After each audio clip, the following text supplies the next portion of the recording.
Hello everybody, welcome back to my channel. So today I want to talk about calculus. The topic today is about integration. So now I want to show you how to answer. We can use about integration by substitution.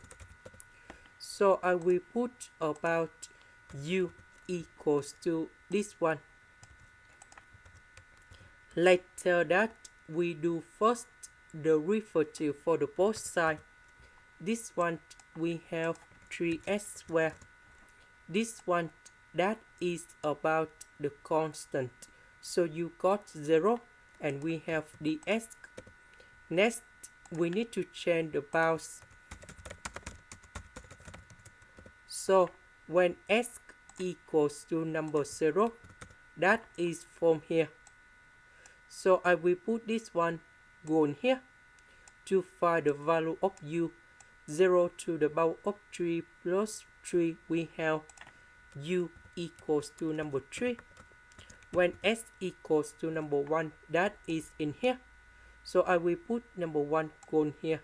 So we have u equals to number 4. So number 0 we change by number 3.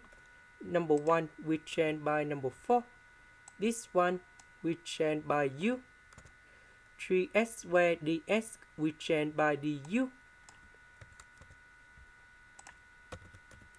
The integral of this one we have negative number 1 over u, and I will put the bounds from number 3 to number 4. And now we have the final answer. That is about 1 over 12. This is the end. Thank you for watching.